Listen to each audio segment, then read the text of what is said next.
Et bonjour à tous, aujourd'hui petit épisode d'actu, déjà le 15e épisode d'actu depuis le retour de cette série, cette actu 2.0. Alors pour aujourd'hui on a quand même des gros sujets donc je vais pas vous en faire énormément. On va parler par exemple du team VR46, le team de Valentino Rossi. Vous allez le voir, il y a eu des nouvelles officielles, oui ça va bouger en 2022. Ensuite, on va parler d'une grosse news sur Marc Marquez. Il va y avoir du changement pour lui. Comme d'habitude, pour tous les épisodes d'actu qui sont avant un week-end de Grand Prix, on va se faire aussi un petit point sur les horaires pour cette vidéo sur les horaires du week-end de Jerez. Pour terminer, on fera donc un petit point sur le team Gresini qui est en grande difficulté.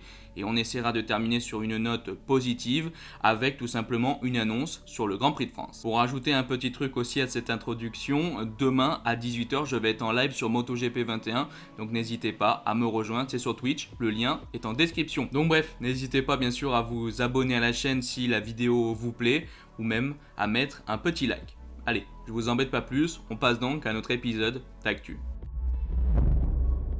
Pour commencer donc cette vidéo, je vais comme d'habitude vous donner les horaires du week-end MotoGP. Alors pour cette semaine, c'est le week-end de Jerez. Rentrons donc dans le vif du sujet.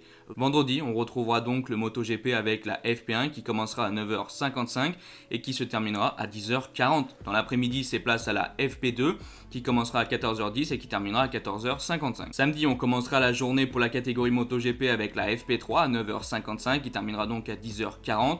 Ensuite, c'est la FP4 à 13h30 qui terminera à 14h. Puis ensuite, place à la qualification avec la Q1 de 14h10 à 14h25. Puis ensuite, la deuxième partie de cette qualification, la Q2 de 14h35 à 14h50. Et pour la course de dimanche, comme d'habitude pour les courses en Europe, ce sera donc le départ à 14h. Voilà, vous avez donc toutes les horaires de ce week-end de Jerez. Vous ne pouvez donc pas utiliser cette excuse, l'excuse des horaires si jamais vous ratez une séance. Pour le deuxième sujet de cette vidéo, on rentre clairement dans le dur. Valentino Rossi, avec une aide d'Arabie Saoudite, va rentrer en MotoGP en 2022. En 2022, il y aura donc bien officiellement la création du team VR46. Alors avant de revenir là-dessus, je vais simplement vous lire le communiqué, comme ça vous allez tout bien comprendre à cette histoire. Le communiqué dit donc: il va y avoir donc un partenariat de grande envergure entre Tanal Entertainment Sport et Médias et la VR46 Team qui vise à communiquer des projets importants. Tanal Entertainment Sport et Médias, la société holding de Sar, le prince Abdulaziz bin Abdullah Al Saud, j'espère que je le dis bien, a le plaisir d'annoncer un important accord stratégique avec l'équipe VR46, la société de Valentino Rossi pour le futur proche du MotoGP. En 2022, le VR46 Team fera ses débuts dans la catégorie MotoGP avec Tanal Entertainment Sport et Media et Saudi Aramco.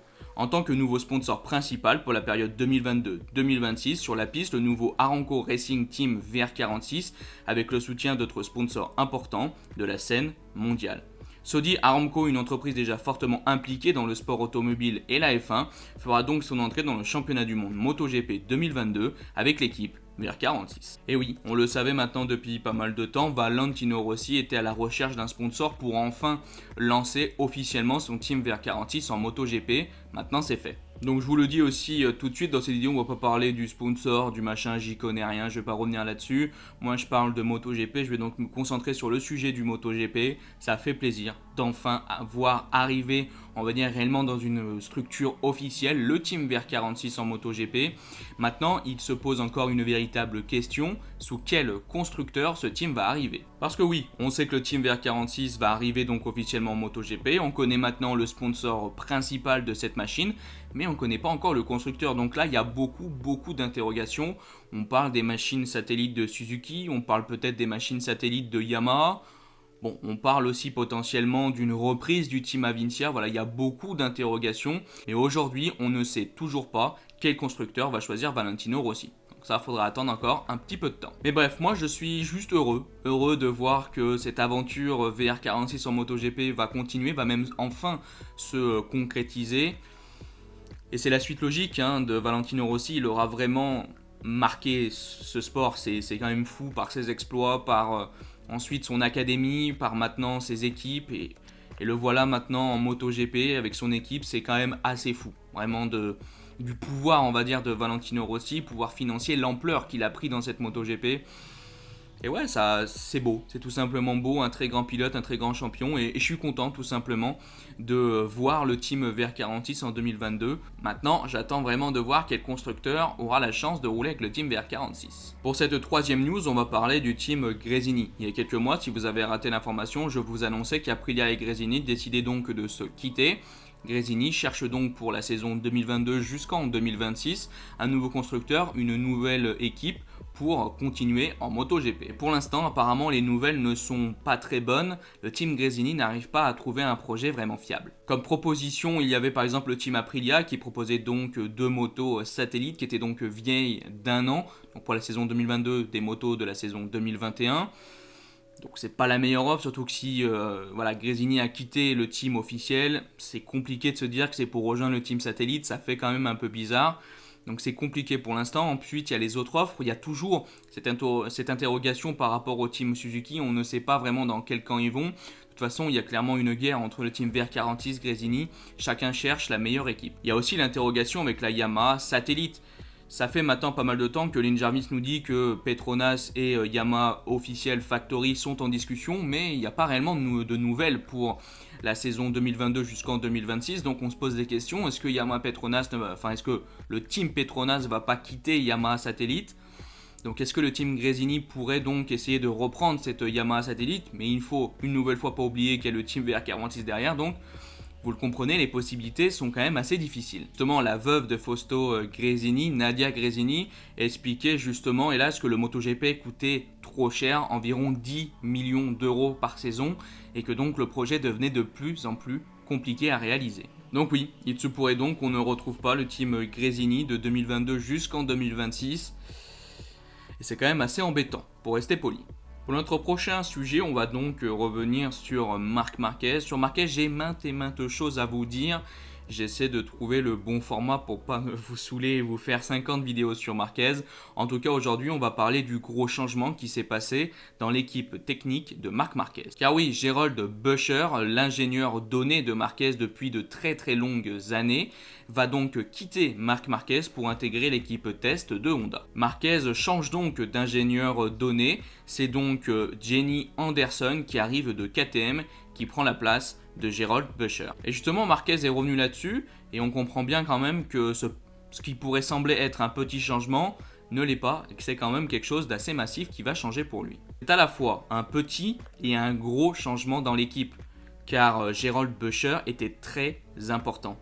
On est encore en lien très étroit avec lui car il travaille avec l'équipe de test et c'est une personne très importante dans le test team. Au final, la vie avance pour tout le monde. Hugo, qui est donc Gerald Buescher, avait beaucoup d'expérience, mais avec Jenny Anderson, on essaye de trouver quelque chose de différent et on pense aussi que Hugo était la bonne personne pour le test team, qui devient de plus en plus important.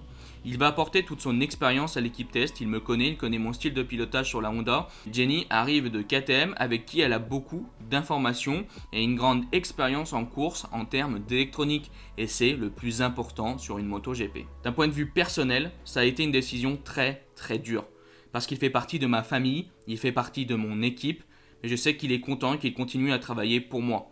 C'est ce que je dis, on garde une relation étroite. Donc ouais. Vous le comprenez bien, c'est quand même une décision qui n'a pas été simple pour Marc Marquez, une décision qui veut tout simplement amener un nouveau souffle pour son équipe.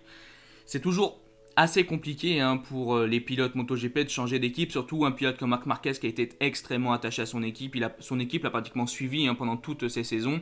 Je me rappelle que même à l'époque, ça avait fait beaucoup de bruit que son équipe Moto2 vienne avec lui en MotoGP. Mais bref, voilà. Donc c'est compliqué pour Marc Marquez bien sûr de dire au revoir à quelqu'un, même si évidemment il reste dans le giron Honda, il n'est pas très loin, mais c'est quand même difficile pour lui de voir quitter un membre, comme il le dit, de sa famille.